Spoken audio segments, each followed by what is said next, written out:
Hey everybody, welcome to the Hard Truth Inside the Football Industry podcast with me, Philip Ideson, and Darragh MacAnthony, chairman and co-owner of promotion-seeking, chasing English League One side Peterborough United. Well, listen, I love that. You know, I'd like to be a bit more like, and hopefully promoted to the Championship, Peterborough United. I'm great, Philip. We could say the same about Bradford.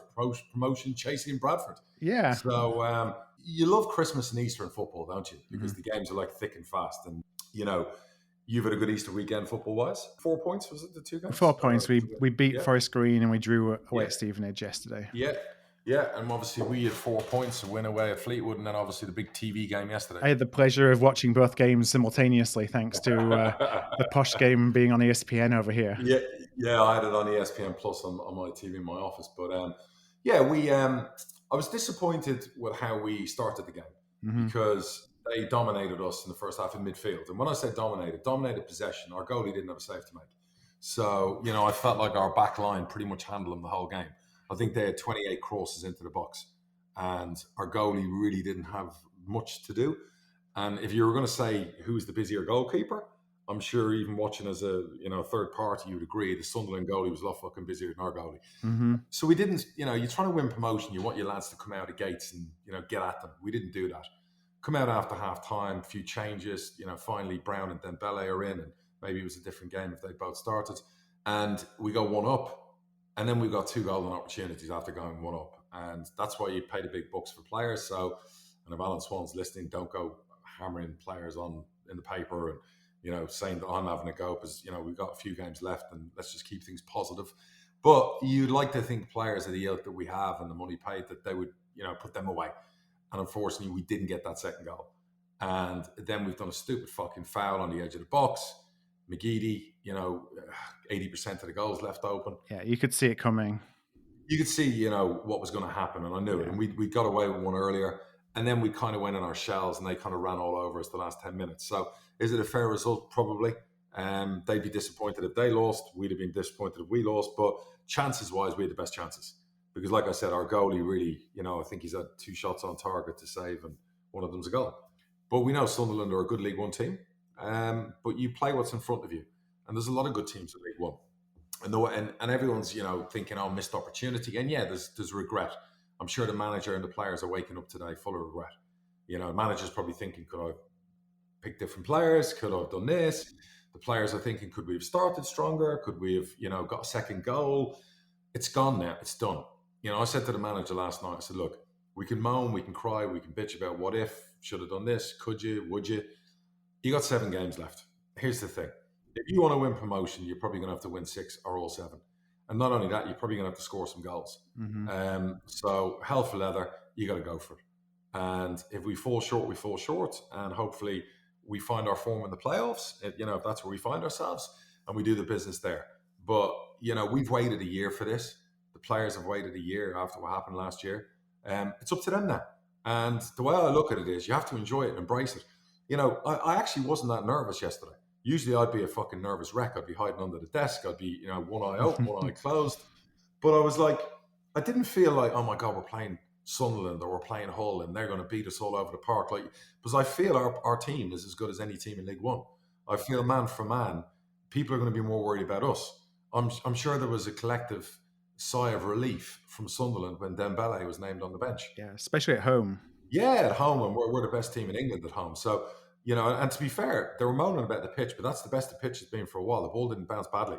I mean, the pitch is starting to come back to life now, So, and Sunderland fans are moaning we were watering it. The reason we're watering it is so it's not like a basketball court. That's why it gets watered, and that's for both teams. That's not some advantage for us. That's to try and play football. But our players have got to focus on what's in front of them. And what's in front of them is 7 games.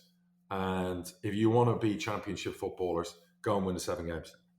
If you do that, you're going to be championship footballers. The damage would have been worse had you lost than it is because then it creates a gap. You're still in your own hands. The last 10 minutes, they've run all over us. But when I say run all over us, they've had corners, they've thrown crosses in. Again, the goalie hasn't had a save to make. So, yeah, sometimes possession can be deceptive. But when you look at chance for chances, I think we've missed 3 1-on-1s. So they're proper chances. And you're absolutely right. If they'd scored in the 93rd minute, you're completely deflated. You're thinking, oh, here come the mighty Sunderland and Hull, and they're going to run away with it. Mm-hmm. And right now, I saw polls online. Everyone thinks, I was told Sky were very predominantly about Sunderland yesterday. Everyone thinks Sunderland and Hull are going to win promotion automatically. I said a few weeks ago, certain clubs, people are saying, why didn't you mention your own? And I said, well, I was in context. I was looking at everyone but us, but I'm always confident in my own team. So forget about names of clubs, man for man, team for team. Will I swap anyone yesterday in their side for mine? I'm not sure. Mm-hmm. Would they in their side? Maybe, so I always say that, I said to the manager, you could say to our players before a game, how many players in the opposition team do we want to sign? We have a good squad. We've got, really, really good lads. And defensively, we were excellent yesterday defensively. I mean, we were playing against White, we were playing against Stewart, 2 big uns, 28 crosses in the box. We were as good as we've been, bar that stupid fucking free kick. We were really good in that, and from that perspective. So lots of positives. We shouldn't fear anyone. If we want to win promotion, we've got to have a goal fest. We've got to go at it now, and we've got to, fuck clean sheets. We just got to go and score goals, because otherwise Hull are off in the distance. Sunderland are going to go past. We can't have any regrets here, Phil. So we've got to go into every game thinking this is our last game, and just have at it. And I know what we've got in the dressing room. I'm confident the boys will, produce a really, really good end to the season. So I said it might go to the final few minutes of the season, and it might just. Well, like you said, you built this team for this moment. I did. I said to the manager, you have a squad capable of winning promotion. Over to you. That's what I said to him before the game and after the game. Mm-hmm. I said, you and your staff have got a squad that's been put together to win promotion. Titles, promotion, whatever way you want to call it. Now you got to show how good you are and be as good as you can be, and have no regrets. Now, as you come to the last few games, what does it do for your mental state? Are you getting nervous? Are you looking over permutations? No, I don't do that. I don't do the BBC predictor. I don't look at who's got who. And when people, like a friend of mine earlier said, oh, but such and such got to play such and such. My partners can do that sometimes. I don't get involved, because I've seen what it's like in promotions run-ins, where you look at a load of fixtures and go, oh, they've got easier fixtures, or they've got tougher ones. It doesn't work like that. When everyone's arseholes are quivering, it's kind of a great equalizer. Mm-hmm. You could be playing bottom and you could be playing top, and actually either game is as hard as each other. Yeah. And, I said that, like Fleetwood the other day was a tough game on Friday. You know what I mean? And Sunderland was always going to be a hard game. So whoever you play, we showed against Rochdale a few weeks ago, fighting for their lives. They come back from 2 down, they're winning 3-2. This is League One football in COVID season. It's something that's a little bit peculiar. West Ham are 4th in the Premier League. These are things you're not going to see in maybe a normal season. Right. You're looking in League Two. You're thinking Bradford would go and batter Stevenage any day of the week. You then play a Stevenage, you've suddenly gone from being a bottom team to a really, really capable mid-table team. 11 unbeaten, and really, really capable team. And happy to get a point from them. Correct. And that is, the way it's gone in COVID year. Like I said, you're excited to be involved in possibly a promotion race. I'm excited to be involved in hopefully a title winning race as well as a promotion race. So that's what you want. Well, I've tempted fate, because I went and made sure that I had my passports renewed for the playoffs. So now that I spent the weekend realizing that my passports were both expiring, getting those sorted, that means that we've got no chance. and you got your vaccine as well. So I got the first vaccine. Yeah, you're good to go. Yeah, you got to get your second shot in, no? Oh yeah, I've figured it out. By the end of April, second shot, and we've the weekend afterwards. So that means we're not going to win now between now and the end of the season. What's mad is you probably still need to do a PCR at the airport when you've actually got the vaccine. So that's mad. And quarantine as things still are at the moment, unless they change that around. Ludicrous, yeah. I mean, which brings us to vaccine passports in football. So I saw, one of the reporters this morning on Twitter was talking about you needing vaccine passports in August for fans. And you don't quite know what way I am with vaccines. So let me give you my opinion on it all. I am happy to go get the vaccine. I'm waiting to get the J&J, the 1 shot. The reason I haven't got the 2 shots was I'm traveling to the UK. So if I went and got the 1 shot and my second shot's in 20 days, I wouldn't get back in time. So I need to get the J&J, or I'll try and get one in the UK, if it's permitted, and I'll get it done then. I have no problem at all getting a vaccine. Absolutely no issue. However, here's where I am with using vaccines to allow people into football grounds and into pubs and restaurants. I think it's the biggest load of fucking nonsense. And here's why I think it's the biggest load of fucking nonsense. for 15 months, 12 months, 15 months, we have sacrificed our children's education for a period of time. People have lost jobs. We've given up businesses. We've lost millions. Yes, people have lost their lives. We've done all these sacrifices to protect the vulnerable and shield the vulnerable. The vulnerable being people over 60, because, and don't come at me here because I study my data. We know COVID in over 60s. We know what the dangers are. We know the percentages. We know what it drops to in the over 50s, and we know what it's like in under 45 and under. So for people 45 and under, the statistics will show that COVID is very similar to the flu in the way of case fatalities. So my way of looking at it is the UK is now vaccinated, I think, well over 80% of people over 60. So we have now got most of the vulnerable vaccinated. Yeah. Which now what's going to happen is, and the wet wipes that run in the UK, obviously you still want to carry on locking people up for as long as they can, and masks on children in school, and now they want to talk vaccine passports. Here's where they're going to fuck themselves. By August, September, COVID will be like the flu. It will drop to the standard of the flu as regards to hospitalizations, mortalities, and everything else. We don't use vaccine passports for the flu.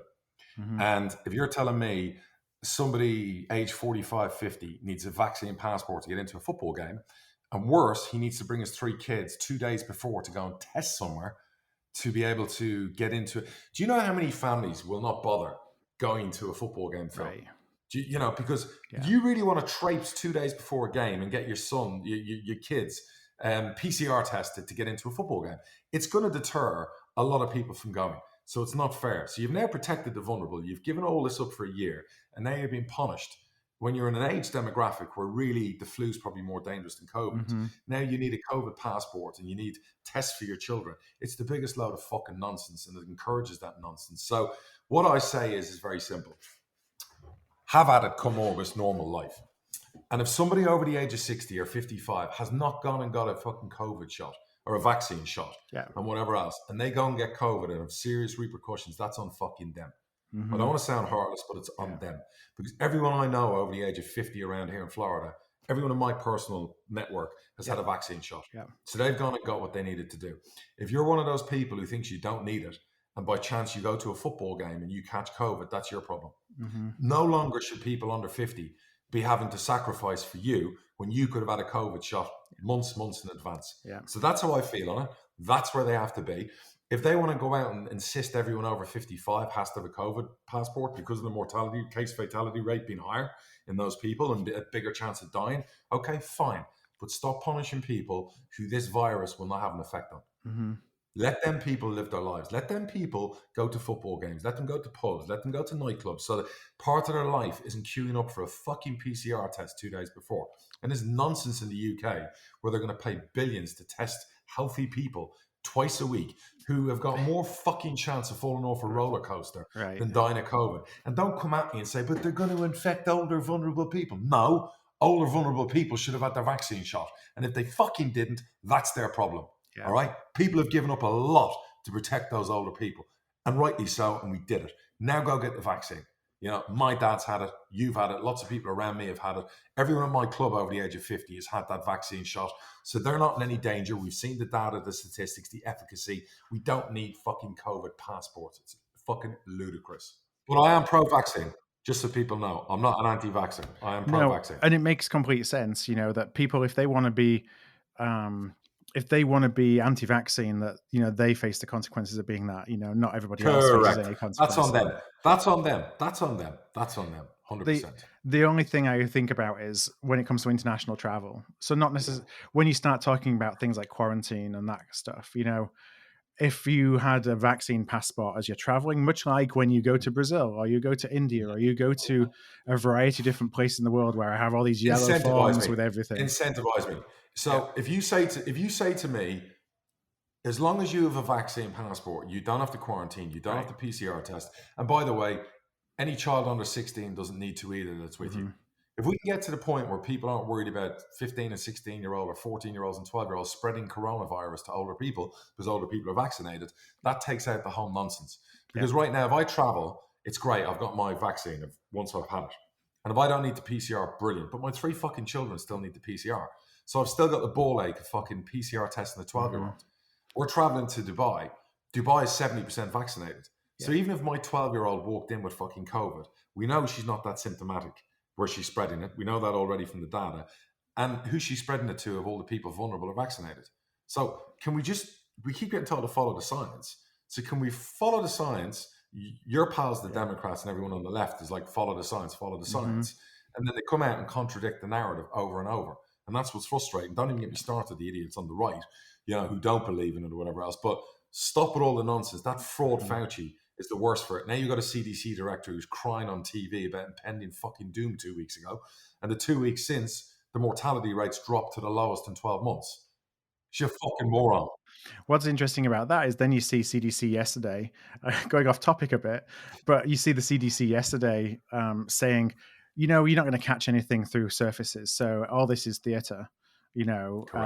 Why are you even doing it? A year ago, I was disinfecting boxes being delivered to my front door because, again, they got it fucking wrong. They've all got it wrong. Can we all just agree that in 4 months' time, COVID will be like the flu statistics-wise because of the vaccination process? The good news is we have a solution to it all. Can we stop trying to extend it?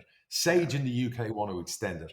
All the scientists who are on TV every day in America want to extend it. They're having the time of their fucking lives. They're more popular than ever. They're more financially better off than ever. Can we stop with all the crap and can we get on with normality? Because normality is none of this vaccine passport shit. International travel is different, Phil. Like you said, malaria, all the things you need to get into countries.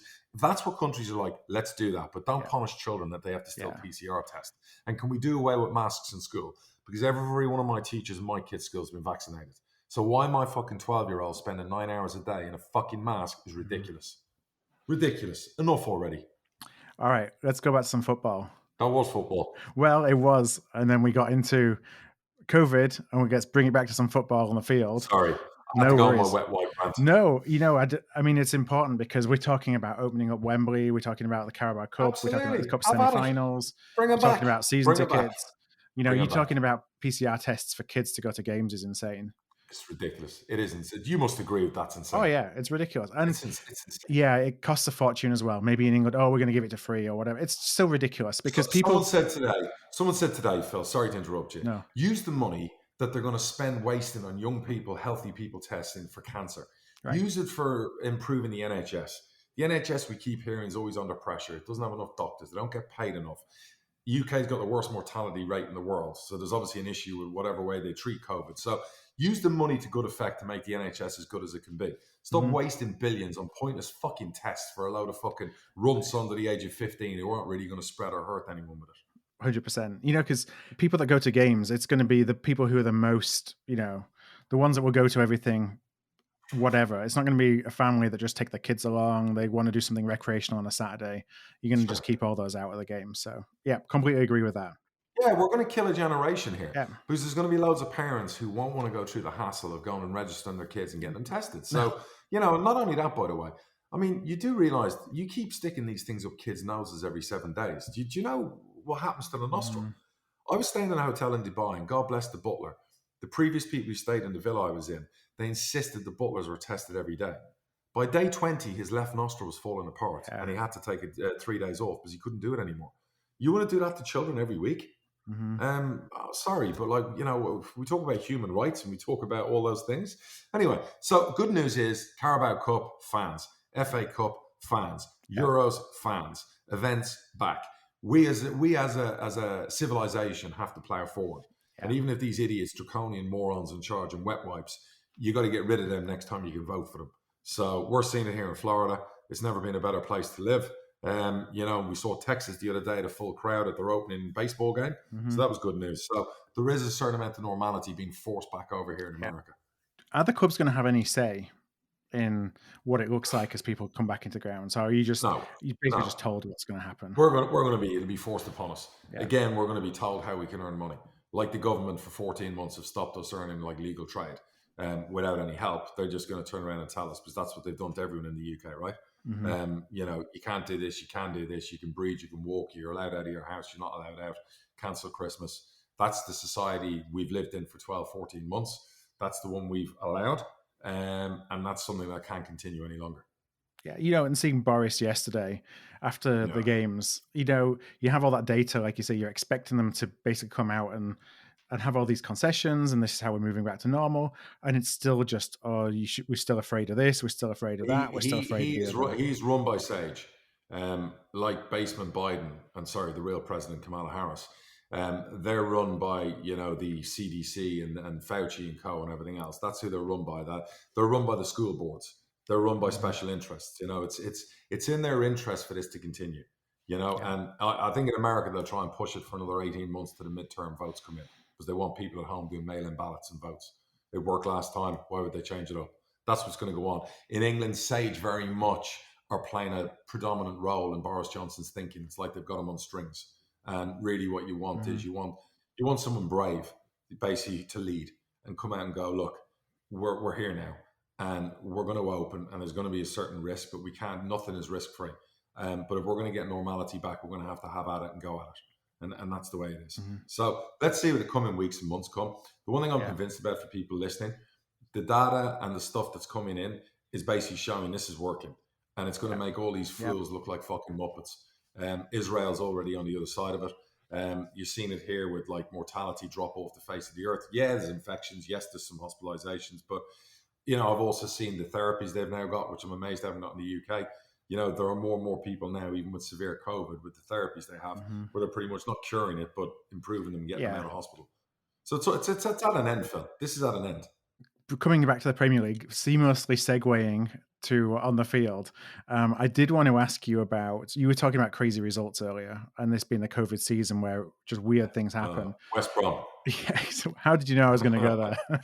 Because that was like the weirdest result in months, right? Yeah. Okay, put Liverpool aside, losing to every fucker in England, you know what I mean, at a certain time in Anfield. Losing to Villa, whatever that score was. Yeah, whatever that was. But like Villa have got a really good team. West Brom, a friend of mine, I was watching, I don't know what I was doing on Saturday. I was bringing my kids to the movies. And I got a text off a friend of mine going, what a weird result that was. And I was like, what are you talking about? And I saw it, and as a Liverpool fan, I was fucking delighted. I mean, delighted. But again, Phil, it is the oddest season. I mean, West Ham are a proper top 4 team. They're showing it. I still think Liverpool can get in. They look like they got their act together. They look like the managers finally realised stop playing midfielders at the back. Since he's done that, they're looking a little bit more in tune. And it's going to be an exciting end to the season. You got City, Man United, and then whoever's going to be 3 and 4. At the bottom, is it going to be Newcastle or Fulham? Fulham are a better team than Newcastle, but they don't seem to get out of their own way. And what I mean by that is you see them playing really well in games, lots of possession, lots of attacking. They go 1-0 up in games. They can't finish it off. They're missing something. So I think if Newcastle get a couple of injured players back, it'll be Fulham who go down. Staying in Liverpool and looking at Everton. Oh, wow, that stadium. Got the green light to move into the stadium. Oh, wow. Yeah. I mean, was that 500 million or something like that? Yeah, something crazy. I mean, that is going to be state of the art. I mean, that's going to rival Tottenham, I guess, for the best stadium in the UK, isn't it? Looks magnificent. So from a financial perspective, is it just really the commercial side that makes it viable, or is it increased capacity, ability to charge more for seats? Yeah, I mean, they always said when Arsenal moved to the Emirates, they went from earning about 600 grand a home game to 3 million a home game alone.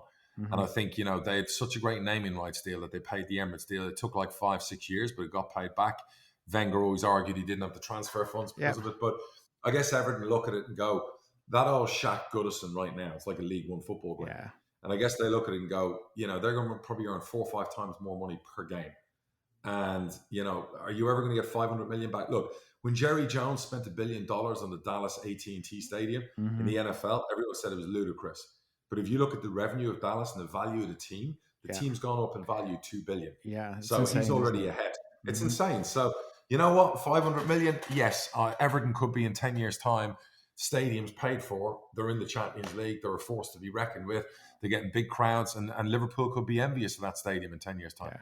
Now, from a financing perspective, is it best practice to go and do like an Arsenal did, and kind of go lean for 5 years and get the thing paid off, or to spread it over the next 30 years?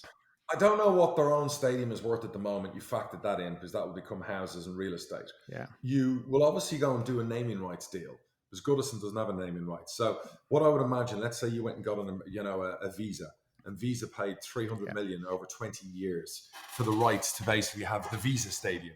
So that's basically, what's that, 12 million a year. You can then go to a bank and factor the 300 million, which gives you a big lump of the stadium cost up front.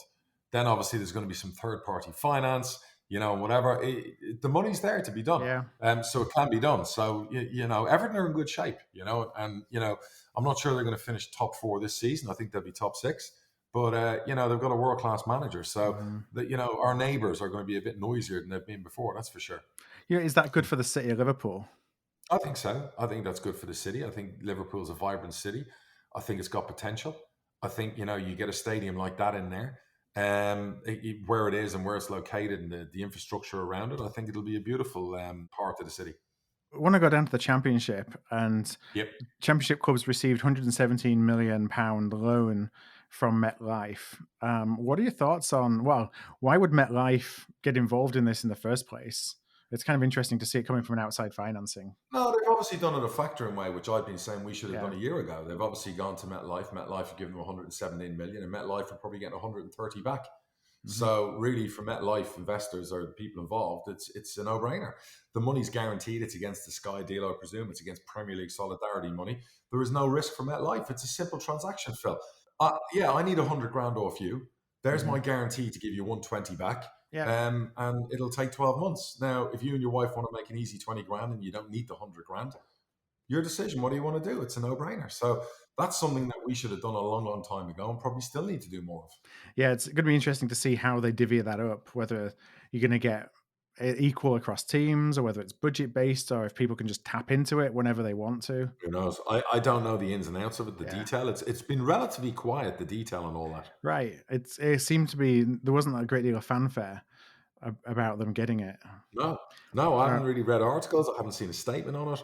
Now, I get a lot of stuff off the EFL, and I deleted a lot of stuff off the EFL, so I might have missed the actual, the devil's in the details. So, I've been busy on other shit, so I've probably missed it, But no, listen, I'm good for the Championship. They need it. Staying in the Championship, now there was an article in the Daily Mail today or yesterday about 10 clubs being placed under transfer embargo. You have some of them coming back and saying, well, it's just because of the accounts reporting period being that, HMRC gave us some leeway to file the accounts, versus the EFL didn't. But I think it's caused some waves that, you have big clubs now facing embargoes. Well, of course they are, Philip. They've had no income for a year. Yep. I mean, I'd say we're probably under embargo because of breaking rules of financial fair play is not in place anymore. So it goes back to the old structure of spending your turnover. And we're way ahead of our turnover because we've had no fucking turnover. Yeah, when you've got zero turnover. Yeah, so I would say you probably have over 60 out of 72 clubs bloody embargoed if you were following the rule of thumb. What do you think is going to happen when 90% of your revenue is not allowed by the British government? What do you think is going to happen to clubs and businesses after a year? So, this is what I kept saying a year ago, that you're going to see the fucking fallout from this for years to come. It's all very well locking the country up. Actually, it's not all very well, but what it's going to lead to is like dire financial consequences. It's kind of a surprise that a lot of the clubs have soldiered their way through until this point. So it'd be interesting to see what the summer brings. Everyone's running on fumes. Everyone's begging Peter to pay Paul. Owners are having to wedge in. You're knocking payments back 2 months. You're putting off paying this. You're putting off paying that. Trust me, it's just mental out there. It's ludicrous, and it's all down to the UK, the British government not allowing us to trade as a business. Yeah. Now, it was good to see that Wigan takeover was finally confirmed. That's how long that's been going on. Do you think that's going to keep them up? That they've got a chance of staying up with that? I do. I think they've got a hell of a chance. I think they're a very physical team. I think that's given them a lift. I know the result maybe over the weekend hasn't been as good as they'd like, but now they've got. If you're every player in that dressing room, you're thinking we've got new owners. We're going to get ambitious again in the summer. Do you want to be ambitious in League One with an eye up to the Championship, or do you want to be shit? We're in League Two now. We've got to get to League One. So I do think the momentum will sway with them, and I do think they will stay up. Yeah. Now I want to talk agent fees, because this is something that came out last week, and I'm not sure if it's just published annually, these numbers. I discussed it on my BBC 5 Live show. Yes. Last week. So first of all, why are these figures released in the first place? To show some transparency. I said on my BBC show they're a load of shite because I don't believe them. I believe that there are clubs in there that have not paid agents, which I know are bullshit.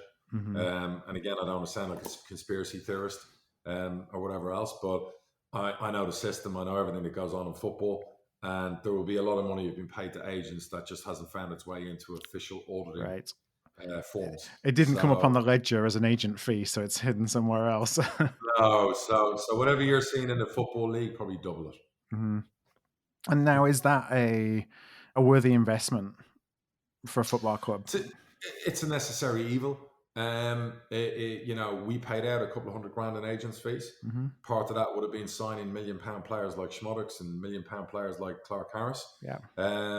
Was whatever it cost us, the 5% that we legally had to pay, worth that to Clark Harris's agent to make sure he came to us instead of a bottom of the table championship side in the summer? I think the answer would be yes, because he's now worth 4, 5, 6 times more value. Yeah. Same for Schmoddix. So that's just the way it is. It's a necessary evil. I'm okay with agents as long as it's the 5% that's meant to be done. It's when you get agents who want 10 or 15 or who want more than what's on paper and want another way. I like to stay within the lines and do things properly. So, I don't criticize anyone for paying agents. Sure, you can look at the Premier League paid more on agents during a pandemic than they did outside of a pandemic. Does that make you sick? Yes, because of what's going on. But that's their business. They're paying their bills. There's no Premier League club going into administration. So I guess they would argue, hey, we're doing things our way. Right. And that's the way it is. But does an agent, it's not necessarily representative of the amount of money that's paid in a transfer fee, because what would happen for a free transfer? How would an agent get their money on a free transfer? Well, on a free transfer, they'd ask for more money because you're not paying a transfer fee. Mm-hmm. So, and obviously you value, if you sign a player for 4 years and the value of his contract for 4 years is $600,000. Yeah. The rule of thumb is you pay the agent 5% over the term of the contract. Okay. So it's based on his income, not on a transfer fee. It's based on, but there are some agents who want it based on a transfer fee. Okay.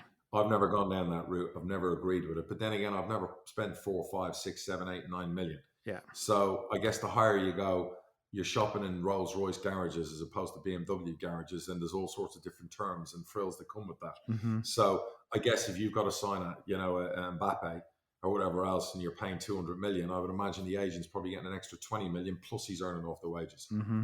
So I don't know. I've never been privy to those kind of deals yet. Give it time. Give it time, babe. Give it time. Can deals fall through based on how much the agent wants? Oh, absolutely. I've kissed deals goodbye because of agents. Absolutely. Sometimes out of pride, sometimes out of principle, sometimes out of anger. I've had deals ready to go. Agents have changed the terms at the last minute. I've had agents sat there. I've had assistants of agents sat there because the agent wasn't bothered to go himself. So you're dealing with a third party gobshite who just get greedy. I've got dopey players sat there looking at you who don't say a word while the deal's falling apart and their dream moves falling apart. Because they do as they're fucking told. Some of them. Yeah, they're trusting the process. They're thinking, this is just all part of the process. Sometimes I want players to be fucking men and turn around and go, you, fuck off and sit down and get this deal signed. You work for me, not the other way around. Yeah. But you get it where the agent walks in, gives the player the nod, and the player gets up and walks out and leaves. So that's the way it goes. That's worked to our advantage. I told you, we stole a good player off Bradford a couple of years ago doing exactly that. So, how things could have been different if that hadn't taken place. Yeah. So that's just the way it works. You know what I mean? So it goes both ways. That's the murky world of agents. Oldham Athletic. So your mates over at Oldham, their principal sponsor and others are cutting ties with the club now. They've obviously had some pretty tough times over the last year or two as a club. The sponsor has asked for their logo to be taken off the shirts, and they don't want to be associated with the club, which is pretty unusual. I wondered if you'd had any dealings with Oldham and kind of if you got empathy for the fans of what's going on over there right now. I've got empathy for the fans, and even though I might have fallouts with owners, I let them have a player, earlier. And the Oldham fans have been moaning about said young player. But a couple of years ago, I was buying a centre-half from them who went to Rangers, a young boy, Edmondson, I think his name was. He came up on my metric system that he was going to be a top young centre-back. Mm-hmm. So Barry went to Portugal to the chairman's conference and he hammered out a deal with the brother and the owner of Oldham. And I was on the phone multiple times, and it took about 12 phone calls to finally agree a fee. And we agreed a fee of about 500,000, and then I went off on holiday to Dubai. Then we were speaking to the agent, the player, trying to make the deal happen. We then got wind Oldham were using our offer, we felt, which is fine, to get Rangers up to the table. And I have no problem with that. That's what you do in the business. What you don't then do is change the deal. They came back to us and said, okay, the 500,000 deal's cancelled. If you want them now, you got to pay this. Mm-hmm. And for me, that you just don't do that. I've never done that. I have in the past agreed a fee with a club and had a bigger offer come in, and I've agreed with them too. Yeah. And then I've left it to the player to decide where he wants to go. I haven't tried to shaft the original club at this figure, and it's like an unspoken rule. Mm-hmm. If you agree a fee with a club, that's the fee. If you can then get the player to sign, that's your player. If the club agrees a bigger fee with another club, they still allow you to be at the party, the table, to negotiate. So they don't then make it contingent upon you got to up your bid. Right. So I lost my shit and went at the old owner like aggressively. And his lawyer was like on the, the emails and stuff. And I think I called his lawyer a fucking wet wipe. I mean, I you know me, I don't hold back. So, there was cunts, there was fucks, there was all sorts in the email. And in the end, the player and his agent, I think they wanted to go to Rangers. So I was like, I ain't fighting this too hard. Fuck them all. And good luck to the player. I understand when a player wants to go to Rangers. It's Rangers, for fuck's sake. Right. So, when Peterborough United's competing with Rangers, you've got a problem. But my issue wasn't with the player or the agent. They were very transparent throughout. It was to do with changing the deal. I don't like people who change deals. That fucking winds me up.